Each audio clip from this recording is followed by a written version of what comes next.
안녕하십니까. 이영진의 경제만담 진행을 맡고 있는 이영진 기자입니다. 오늘은 새로운 분을 모시고 저희가 경제만담을 해볼 텐데요. 알파걸 2기 알파걸입니다. 김우림 아나운서 오늘 자리했습니다. 네, 안녕하세요. 알파걸 맞나요, 제가? 알파걸. 알파걸 2기 아나운서 김우리입니다. 반갑습니다. 이런 분위기 맞나요? 알파 세대는 2010년부터인데 김우림 아나운서의 아들이 2010년인가요? 무슨 말씀하세요? 안 되겠네. 저 오늘 첫 방이자 마지막 방송인 줄 아세요? 네, 북창인 때문에 네? 그래요? 안 되겠네요. 미안합니다. 너무 영혼이 없지 않았어요, 위원님? 어떻게 좀 같이. 뭐 원래 영혼이 없으신 네. 분이라. 네. 그런 거군요. 알겠습니다. 나는 공무원을 했어야 됐어. 여기 훈훈하네요, 아주. 네. 네, 아주. 자, 그리고 김우림 아나운서와 더불어서 오늘 경제만담을 풍성하게 만들어줄 아래위가 없는 전문가죠. 김종효 이사 자리했습니다. 네, 안녕하십니까. 아래위가 없어요. 구독. 좋아요. 자, 질문해 주시죠. 네, 우리 이사님께 먼저 한번 여쭤봐야 될 것 같은데, 네. 알리는 한국에 진출한 지 이미 6년이 넘은 것으로 알고 있습니다. 국내 네. 온오프라인 광고도 대폭 증가하고, 무려 2,600억을 들여서 물류센터도 짓겠다고 하더라고요. 네. 야, 갑자기 이 속내가 궁금합니다. 근데 지금 그 알파경제에서 뭐 단독 보도도 나갔지만 이마트가 구조조정을 앞두고 있는 상황이고, 그 다음에 지금 점포 몇 개를 매각한다는 얘기도 나오고 있는 그런 상황에서 지금 이 알리가 우리나라에 본격적으로 진출한 지는 꽤 됐는데, 네. 올해 들어서 갑자기 투자 금액을 올리고 하는 것은 뭐 여러 가지 요인이 있습니다. 일단 첫 번째로는 정부의 규제 요인이 있어요. 그러니까 국내 법인이 없는 알리테무에 대해서는 강하게 지금 제재를 하려고 하고 있습니다. 그러니까 법인은 있으나 뭔가 배송에 관련된 여러 가지 시설 투자를 하지 않은 알리 입장에서는 정부 규제에 부딪힐 가능성이 있거든요. 네. 그러니까 이것 때문에 일단 하나 준비하는 게 있어 보이고요. 두 번째로 그동안은 우리나라의 알리의 물량들을 대부분 CJ 대한통운에 넘겨서 CJ 대한통운이 대행해주는 그런 형태로 왔는데, 여기에 뭔가 물류 쪽에 투자를 한다라고 하는 것은 사업을 본격적으로 추진하겠다라는 그런 시그널로 받아들일 수 있고요. 세 번째로는 그 연합경제 뉴스에서도 지적하고 있는 바이지만, 중국의 지금 알리테무가 우리나라에서만 난리가 아니고 네. 미국, 유럽 뭐 전체적으로 다 난립니다. 말도 안 되는 가격에 파니까요. 맞아요. 그 다음에 또 하나 이제 핵심. 아마존 주가를 떨어뜨린 주범 중에 하나죠. 네, 아마존 주가만 떨어뜨리는 게 아니고 네. 우리나라에서도 지금 뭐 쿠팡이라든지 이런 업체들에 계속 뭔가 위협을 가하고 있는 게 사실이고요. 네. 그 다음에 이들 업체가 어쨌든 이렇게 본격적으로 진출하는 데 있어서 중국에서 지금 물건이 날라오고 있잖아요. 네. 근데 이게 부담 요인일 수 있단 말이죠. 미국의 제재나 이런 쪽이 들어올 수 있으니까. 그래서 이걸 지금 중국이 취하고 있는 전략들을 살펴보면 세계화하는 과정에서 투트랙을 하고 있습니다. 아주 싼 가격으로 중국 걸 밀어내는 전략도 있지만, 다른 옷을 씌워서, 그러니까 겉표지만 바꿔서 중국 건데 중국 거 아닌 것처럼 밀어내는 게 있단 말이에요. 그래서 중국의 웨이아이 같은 데서 우리나라로 보내서 우리나라에서 전 세계 지금 뭐 항공으로 보면 80개국 정도로 막 갈 수 있으니까, 그러니까 이런 어떤 유통망을 타기 위한 하나의 또 투자 전략이 아니냐는 그런 지적도 있는데, 저는 충분히 이것도 우리가 납득 가능한 설명이라고 볼 수 있을 것 같습니다. 그래서 지금 저는 올해 한 2,600억 투자해서 그치는 게 아니라, 네. 이게 만약에 제대로 갈 수 있는 그런 루트라면은 뭐 조 단위의 투자도 할 수 있을 것 같다. 돈은 많나요? 이 사람들? 알리바바가 모회사니까 돈은 엄청나게 많다고 봐야 되겠죠. 일단 쏟아붓는 데는 문제 없다. 네.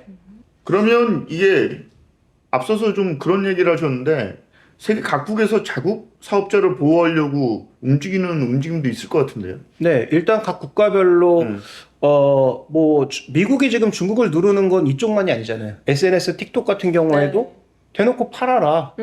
그러니까 너희 지금 모든 게 의심되니까 너희가 정보로 또 가져가는 것 같고, 그 다음에 실제로 틱톡이 생각보다 미국의 젊은 층에게도 엄청나게 지금 히트하고 있는 상품이거든요. 네. 그래서 틱톡을 통해서 돈을 벌고 있는 사람들이 꽤 많기 때문에, 그런 틱톡커들의 움직임 때문에 젊은 친구들이 그쪽으로 많이 유입이 되면서 실제적으로는 부담이 되는 측면이 있으니까, 이런 걸 잘라내기 위해서 지금 미국 정부나 법원 쪽에서는 아예 대놓고 이거 팔아라라고 하고 있고요. 그 다음에 이제 SNS 측면뿐만 아니라 쇼핑 쪽도 테무나 이쪽이 너무 빠르게 늘고 있어서, 조금 전에 뭐 국장도 지적했지만 미국의 유통 플랫폼 이게 흔들릴 수도 있는 구간이란 말이죠. 물론 팔고 있는 상품도 조금 다를 수 있고, 그 다음에 이제 품목별 차이도 분명히 존재하는 것으로 보이지만, 지금 뭐 가격이나 가장 중요한 건, 미국도 아마존은 그 프라임에 가입한 사람에게나 빠르게 전송해주지. 그 일반적으로 가입한 사람들한테 배송은 생각보다 시간 걸릴 수 있거든요. 그렇죠. 그런데 알리는 지금 배송도 무료인데다가 환불, 그 다음에 이제 그 반환하는 것까지도 다 무료로 해주고 있단 말이에요. 그러니까 이런 서비스 자체가 워낙 높아지다 보니까 정부 쪽에서도 아예 서비스 자체를 막는 것까지는 좀 쉽지 않을 것 같고, 어쨌든 이들에게 관세를 부과하는 형태로 압박을 가할 것으로 보이고요. 유럽도 비슷하고 우리도 직접적인 어떤 관세를 부과하진 않을 것으로 보이나, 지금 알리는 법인이 있는데 테무는 법인조차도 없어요. 그러니까 한국에 법인도 만들어야 되고 실제로 여러 가지 시설 투자와 관련된 그런 실체가 없으면, 그러니까 말 그대로 온라인만 존재하는 것들에 대해서는 영업에 대한 어떤 제재를 가하려고 하는 움직임은 지금 전 세계적으로 공이 같이 나타나고 있다고 봐야 될 것 같습니다. 김무림 아나운서는 네. 알리익스프레스를 써봤나요? 저는 알리 말고 테무를 써봤습니다. 아 그래요? 어때요? 좀 깜짝 놀란 일이 있었어요. 예. 사실 이제 모자를 하나 샀는데 쿠팡에서는 뭐 얼마인지 정확히 말씀 안 드리겠지만 얼마라고 칠게요. 근데 똑같은 게 테무에서 반값으로 팔고 있는 아 거예요. 그래요? 근데 이제 저는 쿠팡에서 국내 건 줄 알고 이제 바로 다음 날에 오니까 구매를 한 건데 테무에서 그걸 똑같이 팔고 있는 거예요. 사실은 저는 테무에서 오는 제품 자체도 자재나 재질에 대해서 좀 의심을 안 할 수는 없거든요. 얼마 전 그런 기사도 있었잖아요. 발암물질이라든지 네. 그런 것들이 기준치에 초과했다라는 걸 저희가 봤기 때문에 아 테무에서 역시 안 사야겠다 했는데 똑같은 걸 팔고 있는 걸 보고 쿠팡이랑 너무 기절을 할 뻔한 거죠. 가격은 훨씬 비싸게. 근데 왜냐하면 지금 네. 실제로 보시면 아직도 우리가 중국 제조업을 벗겨냈다고 생각하지만 네. 중국에서 상당히 많은 물품들을 여전히 제조하고 있어요. 뭐 물론 이제 동남아 이런 쪽으로 넘어간 것도 꽤나 있지만 네. 중국도 지금 만들어내고 있고요. 그다음에 테무가 그런 영업을 할 수 있는 본질적인 부분을 살펴보면 테무가 말 그대로 테무라고 하는 어떤 플랫폼을 가지고 있는 거지만 네. 이 테무는 모회사가 있습니다. 핀더더라고 하는 모회사가 있는데 이 핀더더라고 하는 모회사 자체가 여기도 뭐 알리나 징둥닷컴처럼 네. 꽤 자금력도 있고 대형 회사란 말이죠. 네. 그러니까 여기서 엄청난 자금 지원을 해주면서 지금 적자인 걸 뻔히 알면서 이런 공격적인 영업을 하는 거고요.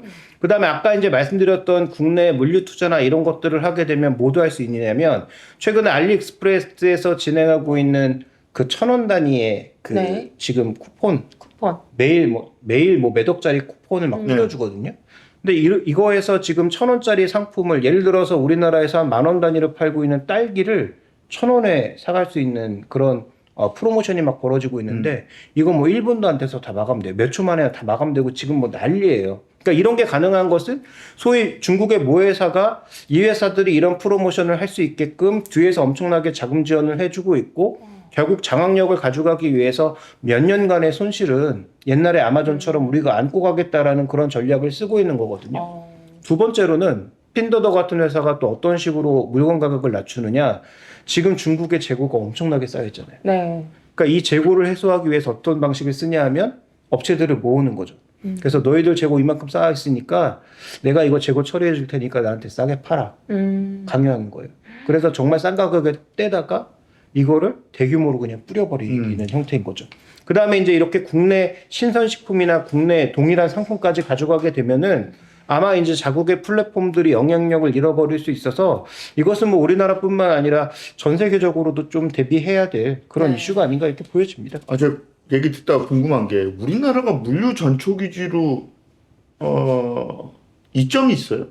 알리는 왜 물류기지를 여기다 만들고 또 여기서 인천공항을 또 배송지로 선택을 해가지고 전 세계로 나르는 그런 전략을 취할 수 있다 이런 분석들이 나오죠. 그러니까 이게 중국 제품만 수출을 하는 거면 그렇게 안 할 수 있는데 예를 들어서 자국 상품이라든지 메이드 인 코리아 상품이라든지 이런 것들을 밀어내는 과정에서 이걸 중국으로 갖다가 가져가면 이중으로 될 수 있고요. 그 다음에 실제로 중국도 그 북경 공항을 베이징 공항을 메인스트림으로 쓰기 위해서 많은 노력도 했고 추가적으로 확장도 하고 있지만 네. 예를 들어서 지금 서구권으로 넘어가기에는 걸리는 부분들이 분명히 있단 말이죠. 그러니까 한국을 통해서 가면 상대적으로 무역 장벽을 좀 낮출 수 있는 효과도 있을 거고, 그 다음에 한국 메이드 인 코리아가 쓰여진 상품이나 아니면 한국 브랜드로 나갈 수 있는 상품들을 알리나 테무의 플랫폼을 통해서 나갈 수 있게 하는 부분이 있기 때문에, 그렇게 본다면 우리가 지금 네이버가 뭐 크림이라든지 다양한 그 버티컬 플랫폼들을 인수해서 해외 쪽에서 영업을 하려고 했던 부분들을 이걸 흡수해 버릴 수가 있는 거죠. 일종의 점포 없는 월마트 전략처럼 비춰지기도 하네요. 왜냐면 월마트가 전 세계에서 이게 사입을 하거든요. 그렇죠. 예, 네. 그래서 이제 자기네 점포로 이렇게 보내는데 그거하고 유사하다 이런 생각도 듭니다. 그러니까 어쨌든 전략적으로 어떤 식으로 갈지는 명확하게 결정되지는 않았지만, 지금 중국 자동차도 밖으로 밀어내는 게 두 가지란 말이에요. BYD처럼 자체 브랜드 경쟁력이 있는 회사는 스스로 밀어냈죠. 네. 그 다음에 지금 중국이 어떤 방식을 취하고 있냐면, 자동차 업체들한테 1, 2 업체들한테는 너희들 만드는 것의 한 20%는 무조건 밀어내라고 지금 강요하고 있거든요. 그러니까 여기는 잘 팔리고 안 팔리고가 문제가 아니에요. 그냥 밀어내는 거예요. 정부의 법상으로 그렇게 돼 있으니까. 그런 이제 전략이 하나가 있다면, 두 번째 전략은 장성기차처럼 중국 내에서는 영향력이 있으나, 그래서 이게 이름으로 보면 굉장히 웃겨요. 영어 이름은 그레이트 월이거든요. 그래서 말 그대로 장성. 그 장성기차라고 하는 회사에서 지금 만들어내고 있는 자동차를 보면은 미니 걸 만들고 있습니다. 미니. 네, BMW의 미니의 전기차는 장성기차가 만들고 있어요. 그러니까 실제로 미니라는 브랜드로 전 세계적으로 팔리지만 이거 중국의 장성기차가 만드는 거거든요. 또 하나, 지금 중국의 지리자동차가 나름대로 자동차 품질을 올렸는데 이거 지금 중국 브랜드로 팔면 안 팔린단 말이에요. 그러니까 어떻게 하고 있느냐? 우리나라 부산 공장으로 보내서 반제품을 보내서 우리나라 르노의 부산 공장에서 조립해서 전 세계로 팔려고 하고 있단 말이죠. 완전 일종의 라벨가리네. 라벨가리. 그렇죠. 대신에 라벨가리지만 분명히 메이드 인 코리아로 나갈 수밖에 없는 거죠. 그래서 지금 볼보와 공유하고 있는 소위 CMA라고 하는 플랫폼을 바탕으로 이것을 전 세계에다 뿌리고, 그것을 메이드 인 헝가리, 메이드 인 코리아 이런 식으로 만들어서 뿌리는 게 중국의 지금 세계 시장 공략 전략이거든요. 그러니까 이게 지금 플랫폼에서도 중국 플랫폼이지만 다른 나라의 상품을 중국 플랫폼을 통해서 싸게 해외로 보내는 그런 전략을 쓰는 방법은 아마 지금 전사적으로 되고 있는 게 아닌가 이렇게 보고 있습니다. 추가 질문해 주시죠. 다음 질문 한번 제가 추가로 드려보도록 하겠습니다. 근데 이에 비해서 사실 국내로 한번 넘어가 볼게요. 국내 유통업계는 최근 실적뿐 아니라 다양한 얘기들이 좀 나오고 있습니다. 주가도 또 부진한 양상인데 특히 이마트, 신세계 상황이 많이 안 좋아 보이던데요. 네, 뭐 알파경제에서도 단독 보도를 몇 가지 했습니다만 일단 구조조정을 할 만큼 안 좋다. 우리가 단독 보도한 기사 중에는 마이너스에서 온 맞아요, 정용진도 있지 않나요? 그 제목 누가 뽑았어요? 네. 네, 제가 뽑았습니다. 네, 저는 뭐 되도록이면 네. 그 C레벨의 사람들이나 예. 회사 얘기는 피하려고 하고 있으니까. 근데 뭐 정용진 회장의 그 경영 실책으로 이마트가 엄청 어려워진 건 알고 있잖아요. 뭐 셀 수가 없죠. 그러니까. 네, 그리고 정용진 회장의 가장 큰 실책 중에 하나는 지금은 그만뒀지만 강인석 대표이사를 SSG와 이마트를 공동으로 맡기면서 강인석 그리고, 대표. 예, 강인석 대표가 또 G마켓 인수를 아주 강력하게 밀어붙여서 그거를 떠안으면서 이마트 본사까지 팔아 제낀 거 아닙니까? 그러니까 지금 성수동에 있었던 그 본사 건물까지 팔면서 공격적인 투자를 했지만 이게 지금 성과로 나타나지 않고 있을 뿐더러 그나마 지금 다 보시는 것처럼 오프라인은 솔직히 평타만 해도 다행인 거고 온라인 기반의 이제 성장을 드라이브를 건 건데 그게 하필이면 G마켓을 또 비싸게 샀다는 점, 뭐 이런 여러 가지 요소들이 어쨌든 뭐 경영의 실패로 다가온 것인데다가 그 다음에 아마 대부분의 분들이 이마트가 잘 안 되고 있다는 걸 체감하시기가 힘들 거예요. 왜냐하면 막상 이마트 가보면 사람 많고 장사 맞아요. 잘 되는 것 같거든요. 근데 말씀하셨던 대로 지금 이마트를 둘러싸고 있는 주변 환경 자체가 너무 안 좋아지고 있는 상황이다 보니까 그러니까 이마트 자체는 괜찮은데 이마트 자회사들 쪽에서 나타나는 그런 하락 압박 거기다가 최근 들어서 이마트의 자회사들 지금 신용등급이 줄줄이 깎이고 있습니다. 대표적으로 지금 PF 둘러싸고 신세계건설도 계속 이름이 오르내리고 네. 있거든요. 그러니까 이런 요소들까지 작용하면서 국내 지금 유통은 알리테무의 공습도 굉장히 부담스러운데 거기에다가 자체적으로도 지금 헛발질을 너무 하고 있는 양상이니까 네. 그래서 이 신세계하고 과연 이마트가 회복될 수 있나에 대해서는 그나마 항상 긍정론만 얘기하는 증권사 애널리스트들도 투자 의견도 낮추고 목표 가격도 낮추고 네. 이런 굉장히 여러 가지 요소들이 나타나고 있는 것 같습니다. 그러니까 기업 거버넌스 포럼에서 지금 회장 승진할 때냐. 지금 5년간 주가가 50% 거의 60% 하락했는데 사과부터 해야 되는 거 아니냐. 뭐 이런 얘기도 한 거잖아요. 네, 근데 뭐 아시다시피 뭐 C레벨의 사람들이 쉽게 사과하나요? 그러니까 뭐 자기의 어떤 그런 실책이 많았다고 하지만 이것도 명확하게 또 따지고 들어가서 뭐 정영진 회장 때문이다라고 얘기하기가 어려운 그런 부분도 있잖아요. 그래서 다도 누구 대표 때문이다 아니면 이건 내가 결정한 게 아니고 뭐 어쩌고저쩌고 막 할 수 있으니까. 근데 정용진 회장이 진짜 경영적으로 좀 문제가 있다고 판단을 한 게 강희석 대표가 그렇게 여러 가지 사업 실책을 했음에도 불구하고 퇴진할 때 어머니가 이제 이명희 회장이 갑자기 전면에 등장하면서 쫙 정리를 했던 거 아니에요. 그 인사에 대해서 마지막 순간까지도 강희석 대표를 자르면 안 된다. 이러고 감싸고 돌았단 말이죠. 그런 걸 보면 정영진 회장이 기본적으로 비즈니스 감각이 떨어지는 거 아니냐 뭐 이런 생각을 할 수밖에 없어요. 네, 그렇죠. 그런데 이제 거기에서 그쪽의 C레벨의 사람들을 뭐 시장에서 요구하는 대로 바꿀 수 있느냐? 이건 또 뭐 쉽지 않은 그리고 부분이 되겠죠. 정용진 회장이 약간 자기 말 잘 듣는 사람들을 주변에 다 배치해가지고 있는 것 같아요. G마켓 인수했을 당시에도 강희석 그러니까 인수팀이 따로 있어요. 그룹에 경영기획실이 있고 그쪽에서 M&A 관련한 검토를 다 진행을 하는데 그렇게 한 게 아니고 강희석 대표하고 그 다음에 이마트에서 지금은 많이 나갔어요. 신진 사대부라고 불리는 젊은 임원들이 방문을 걸어 잠그고 여기서 G마켓 인수를 평가를 한 걸로 알고 있거든요. 그러니까 밀실에서 자기 말 잘 듣는 어린애들 데리고 큰 딜을 성사를 시키는 그런 우를 범하는 거 보면 기본적으로 좀 모자른 거 아닌가 뭐 이런 생각이 든다는 거죠.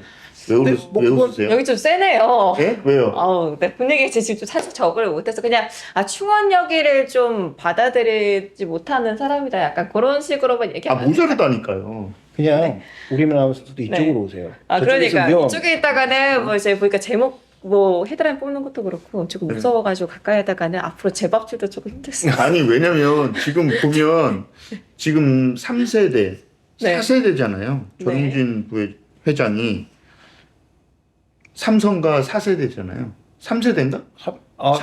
아니죠. 이병철 회장부터 따지면 그러니까 4세대잖아요.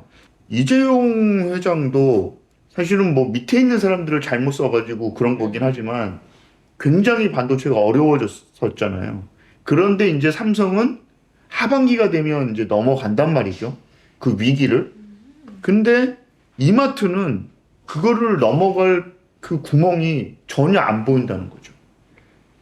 그렇죠. 그러니까 일단 뭐 지금 정리해보면 3세대죠. 왜냐하면 이건희 회장과 이명희 회장이 동기간이고 그 아들이니까 3세대라고. 그러네. 네네네. 3세대네. 3세대고 그 다음에 이제 뭐 말씀해 주셨다시피 주가가 이미 말해주고 있는 거죠. 이미 주가가 이렇게 역사상 최저점을 갔는데도 반등을 쉽게 못하고 있는 이마트의 주가 자체가 그게 정영진 CEO의 잘못이든 아니면 그 CEO 아닙니다. 왜냐면 아예 등기 이사를 안 한 사람이에요. 어쨌든 책임도 안 지는 거지. 아니 그렇게 난 등기도 안 했는데. 그렇게 인식을 하고 있잖아요, 누구나. 어쨌든 인식은 그분의 어떤 경영 자질 문제든 아니면 그쪽에서 이끌고 있는 대표, 소위 이제 이름이 올라가 있는 등기 이사의 문제든 어쨌든 그 회사의 본질적으로 경영 리스크가 나타나고 있다는 건 이미 주가에 다 반영되고 있는 상황이고요. 근데 문제는 조금 전 언급해 주셨던 대로 반등할 수 있는 모멘텀이 좀처럼 찾아보기가 어렵다라는 게 더 문제죠. 그렇죠. 그래서 그게 CEO를 교체하면 될 수 있는 건가? 아니면 예전처럼 정말로 이명희 회장이 다시 전면에 등장하면 나아지는 건가? 라는 것에 대해서도 누구도 이제 명확하게 네라고 대답하기 어려운 거죠. 그러니까 갑자기 애경그룹이 막 오버랩됩니다. 장영신 회장 이후에 최영석 회장이 정말 회사를 홍대로 옮기고 나서 지금 애경이 예전의 애경이 아니거든요. 그렇죠. 네. 다 아들들이 다 말아먹는 거죠. 엄마들이 잘한 거. 그러니까 이제 그 밑으로 레벨이 내려갔을 때 더 공부도 많이 하고 더 뭐 네. 미국에서 유학도 하시고 뭐 이런 분들이 뭔가 잘할 것 같지만 결국 우리나라도 제 생각에는 결국은 뭐 3세대에서 4세대로 넘어가면서는 이제는 좀 지분 가지고 뭐 이렇게 배당이나 좀 받으시고 그러니까 경영에서는 좀 소유와 경영을 분리하는 것이 적절한 게 아닌가라는 생각이 들고 우리나라도 지금 뭐 거버넌스 포럼 같은 것들도 많이 하고 증시 레벨업 프로그램도 진행되고 있는 그런 과정 속에서 아마도 제 생각에는 3세대가 소유와 경영을 한꺼번에 가져가는 건 거의 마지막 세대이거나 아니면 완벽하게 지주회사와 어떤 경영회사로 분리되는 그런 형태로 될 가능성이 점점 높아지고 있다. 뭐 물론 모든 그룹이 그렇게 되진 않겠지만 그럴 가능성이 높다라고 봐야 될 것 같고 유통산업처럼 지금 뭔가 파도가 몰아치고 있는 쪽에서는 정부가 뭔가 정책적으로 조금 보호해준다고 반등 요소가 나타날 가능성은 그렇게 높지 않아 보입니다. 그러니까요. 이렇게 알리테무처럼 전방위적으로 공습하게 되면 버티기가 힘들 것 같아요. 특히 알리테무의 핵심은 뭐 이용해 보셨으니까 아시겠지만 저도 알리익스프레스 딱 한 번 이용해 봤는데 일단 제품이 마음에 안 들면 묻지도 따지지도 않고 반품에 대해서 그냥 오케이를 한단 말이죠. 그래서 이런 것 때문에 오히려 이용하시는 분들도 꽤 있고요. 그 다음에 그동안 이 알리테무의 최대 문제는 뭡니까? 그 중국의 질 낮은 상품들이 들어와서 한번 써보고 안 써본다가 핵심 포인트거든요. 맞아요. 그런데 아까도 언급드렸던 것처럼 국내에 법인 세워놓고 물류 만들고 이렇게 가면은 그러면 국내에 유통되는 물량들에 대해서 또 이쪽 플랫폼이 더 싸다라는 것만 우리가 인정이 되면 그러면 사람들이 과연 중국 것이라고 해서 이 플랫폼을 쓰지 않을까? 전 그렇게 생각되지 않거든요. 고객 만족센터도 좀 늘리면 더 좋을 것 같고요. 그렇죠. 연락하기가 어려우니까. 그렇죠. 쉽지 않죠. 쿠팡도 사실은 우리나라 기업 아니에요. 미국 기업이에요. 왜냐면 여기 있는 경영진들이 다 외국 사람이거든. 김범석도 이름만 김범석이지. 그렇죠. 그분 미국 사람. 외국인이죠. 네, 외국인이고 주요 경영진 5명이 다 외국인이에요. 국적이 다. 예. 네. 그러니까 한국 기업이라고 얘기할 수 없는데 쿠팡도 알리나 테무와 유사한 형태로 한국 시장을 공습을 한 거고. 그렇죠. 그래서 이마트나 롯데가 힘들어지기엔 원인이었고. 그렇죠. 이제는 이 쿠팡이 중국 기업한테 이제 공격을 당하는 그런 상황이 된 거죠. 그렇죠. 그래서 지금 이제 우리나라 업체들의 소위 이제 반격 카드라고 하면 네. 자체적으로 뭔가 마련하기에는 쉽지 않아 보이고 우리가 뭐 중국처럼 그렇게 무한정 뭐 쿠폰 남발할 수 없잖아요. 그러니까 그런 부분들이 있기 때문에 지금 정책적으로 두 가지를 요구하고 있는 건데 일단 신선식품 규제 같은 거 풀어라. 그러니까 뭐 대형 유통업체들 쪽에서 쿠팡이나 이런 쪽이 들어오면서 뭐 새벽 배송이나 신선식품 같은 것들에 대한 어떤 규제가 실제로 대형사들에겐 있었잖아요. 그러면 롯데나 이제 신세계 같은 기존의 유통 강자 쪽에서는 이런 규제 좀 풀어달라라고 요구할 근데 가능성이 있고. 신선식품 중에 과일도 막 이렇게 가잖아요. 근데 좀 이마트나 롯데마트, 홈플러스가 정신을 차려야 되는 게 온라인으로 그런 과일들을 안 보고 시키는 거잖아요. 그럼 그쵸. 좋은 걸 줘야 되는데 제일 하품을 보내요. 어김없이 한 번도 좋은 걸 좀 받아본 적이 없거든요. 사람의 심리가 예. 아무래도 좀. 그래서 이거는 가서 사야 되나? 너무 열받는 거예요. 그래서 저는 아예 신선식품은 온라인으로 시키지 않습니다. 믿을 수가 없었어요. 저는 거의 성공을 했었기 때문에 쿠팡 쓰시잖아요. 쿠팡도 쓰고 저 쓱 배송도 쓰죠. 아 그래요? 네. 왜 우리 동네만 이게 나쁜 거야? 착한 사람 나쁜 사람 구별하는 것 같아. 내가 봤을 때는 이제 평소에 좀 마음을 곱게 쓰는 사람. 아니 착한 사람 나쁜 사람 때문에 그거를 마음을 읽어가지고 후진 과일을 보낸다는 게 이게 농담입니다. 말이나 되는 겁니까? 농담입니다. 제가 네. 보기엔 네. 아마 블랙리스트로 올라 있는 어이가 없네. 유독 불만이 많더라. 네가 아래위가 없다는 소리를 그래서 듣는 거야. 그러니까 저도 뭐 쓱배송 가끔 이용하지만 저도 그렇게 뭐 나쁜 맞아. 제품을 계란도 받은 안 적은 깨주고. 네, 별로 없는 것 네, 같아서 계란도 안 어쨌든 깨주고 잘하는데. 그 얘기는 동의할 수 없는데 어쨌든 뭐 중요한 포인트는 뭐냐면 그게 이제 반전 어이가 카드가 없네 진짜. 나 아니, 사장이라고.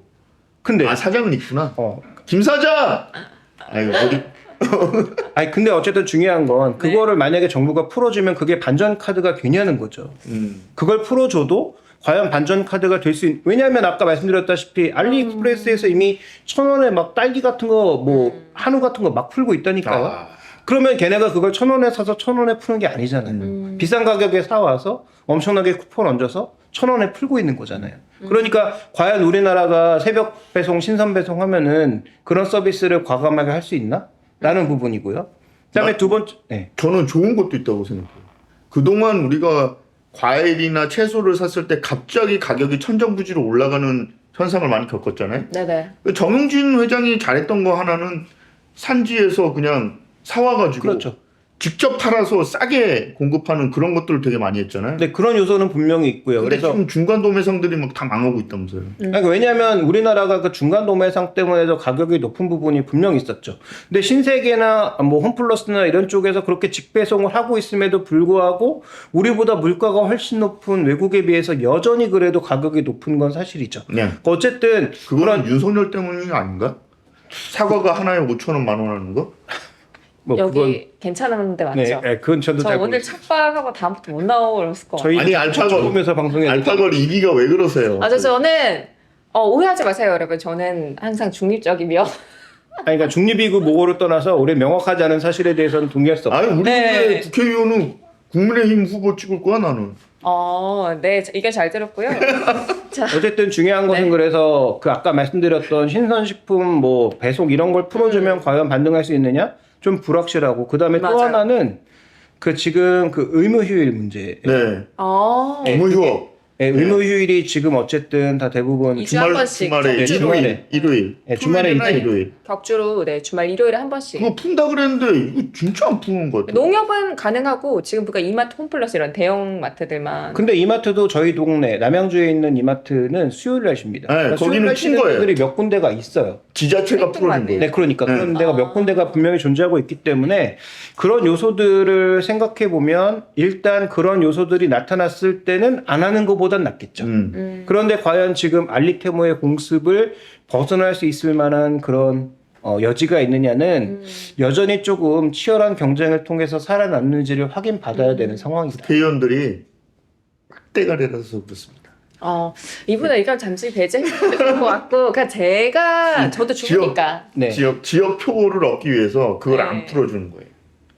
지자체도 마찬가지. 아니, 그러니까 어쨌든 뭐 그 재래시장에 네, 문제가 맞아요. 있으니까 그죠. 말씀하셨다시피 이슈가 큰 문제는 있죠. 있을 것 같은데. 네. 맞아요. 하지만 잠깐 마이크를 꺼도 괜찮을 것 같다는 생각이 드는 정도로 아니, 무서운 분이네요. 알파걸 2기가 너무 무서운 분이네요. 힘든데요? 괜히 저까지 같이 이 의견이 매도될까봐 너무나도 무서운 그렇지 않아도 감정입니다.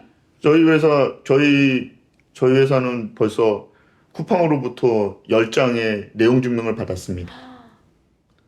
여기 이상한 곳이 없네요. 네, 제가 어떻게 된 거죠? 기사님. 경찰서 가서 그 기사가 맞는지 틀리는지 아니, 항상 이게 해명하고 경찰서를 저는- 밥 먹듯이 저 중고등학교 이후에 네. 이렇게 경찰서 많이 들락날락한 것도 처음입니다. 섭외가 됐을 때 이런 대표한테 의견 듣지 못했는데. 건의 하나 해도 됩니까? 뭡니까? 다음부터 방송을 이혼 생방송으로 하면 그러니까 약간 좀 나눠서 마이크를 저한테 주시죠 차라리. 네. 제가 지금 마이크가 없어요, 여러분. 네.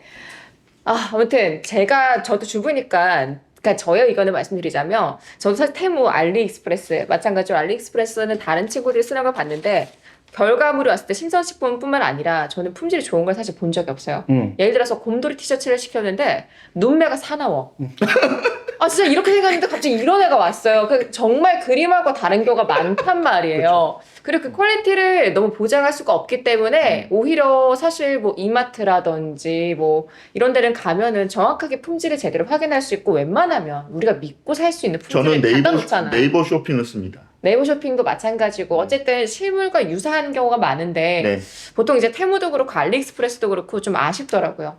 약간 그 그렇죠. 디테일이 믿을 수가 없어. 싼값을 해. 그렇지. 여러분 싼 게 비지 떠. 가격은 과학이에요. 여러분 정말 비례하는 거예요. 품질과 함께 이건 정말 무시를 그 못해요. 사입의 효과도 있죠. SSG 같은 경우는 100% 물건을 검수를 해서 자기네들이 사서 그래서 그거를 공급을 하거든요. 맞아요. 그래서 저도 이 퀄리티를 가지고 가면은 조금 그래도 경쟁력이 있지 않을까라는 그냥 그런 생각이 듭니다. 그러니까 괜찮아. 우리나라처럼 상대적으로 시장이 작은 데서는 그 파급 효과가 상대적으로 작을 수도 있는데 말씀드린 것처럼 글로벌 시장에서 이들의 장악력이 점점 커지는지 여부가 일단 중요한 네. 것 같고요. 네. 그 다음에 아까 말씀드렸던 것처럼 우리나라를 이용해서 세계로 뿌리는 어떤 통로가 되지 않을까라는 그런 우려도 분명히 있고요. 뭐 그러다 보니까 국내 유통업체들이 뭐 반성을 많이 해야죠. 그래서 점포, 우리나라는 미국과 다르게 미국이야 이제 뭐 대형 이런 점포들이 대부분 다 시 외곽에 있잖아요. 근데 우리나라는 대부분 시내에 있는 주요 부동산인데 네. 이런 부동산들을 매각해서 자신들의 어떤 사업 구조를 바꾸고 하는 것까지는 좋지만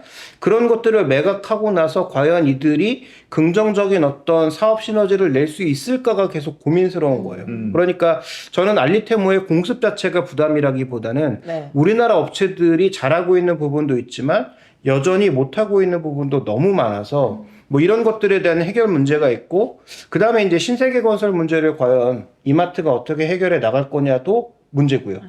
그 다음에 마지막으로 우리가 또 하나 언급해 봐야 될 것은 우리나라 지금 자체에서도 네이버 쇼핑 아까 말씀해 주셨던 쿠팡 이들의 공습으로 인해서 이미 많이 어려워진 회사들인데 그렇죠. 여기에 알리테모가 끼어들면서 이들이 말씀해 주셨던 품질 이슈는 여전히 존재할 것으로 보이나 가격 자체가 워낙 싸고 일단 그 테모의 모토가 뭔지 아세요? 백만장자처럼 쇼핑하기거든요. 모두가 그저처럼. 모두가 백만장자처럼 쇼핑하기. 그래서 동일한 돈으로 많은 품목을 살 수 있다는 게 다 뭐 싼 게 비지 떡이긴 하지만 어쨌든 그래서 사용하시는 분들이 존재하고 있으니까 그런 요소들을 밀어낼 수 있을 정도의 자생력을 스스로 가질 수 있느냐가 결국은 문제라는 거죠. 그래서 신세계는 조금 그나마 낫지만 이마트는 당분간 이 정용진 회장의 경영 능력과 더불어 전체적으로 기업의 방향성을 조금 확인하는 데 있어서는 많은 시간이 필요하지 않을까. 근데 한 가지 재밌는 것은 지난 1월 달부터 변하고 있는 지표가 하나 있습니다. 뭔가요? 중국인들이 조금씩 늘어나면서 면세 쪽 지표가 확연하게 조금 반전을 하고 있습니다. 그래봤자 신세계가 좋은 거잖아요. 그렇죠. 그러니까 이제 이마트가 좋아지는 게 아니고. 네, 네. 다르고 어쨌든 이마트는 뭔가 돌파구가 필요한 건 확실한 것 같습니다. 여자들이 잘해.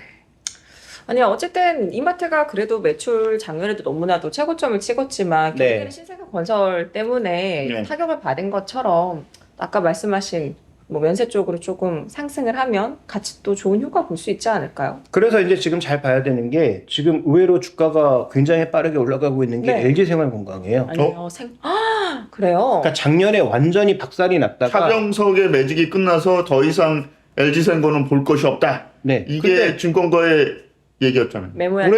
올해부터 저점 찍고 지금 기관들이 꾸준하게 사면서 주가가 굉장히 느린 속도고요. 네. 전고점은 당연히 못 갈 거라고 생각하지만 꾸준하게 올라가고 있는 이유가 아까 말씀드렸던 요소와 일부 결부되어 있는 거거든요. 그러니까 중국인들이 조금 들어오기 시작하고 이들이 면세점을 이용하는 사람들이 조금 늘어나기 시작하면서 그러면 이제 호텔신라, 뭐 신세계처럼 면세 채널로 움직이는 회사들은 봐야 되지만 그렇죠. 면세 회사죠. 네. 호텔신라도. 그렇죠. 그런데 말씀드렸던 것처럼 국내에 기반을 두고 있고 PF 우려가 있는 신세계는 약간은 이마트는 조금 다르게 움직일 가능성이 있다라는 것을 오늘 좀 말씀을 드리고 싶었고 그런 차원에서 국내 유통사 아직 좀 넘어야 될 산이 좀 많은 게 아닌가라는 차원에서 언급드려야 될 것 같습니다. 그러면 오늘 방송에서 중요한 교훈 뭘 사야 됩니까?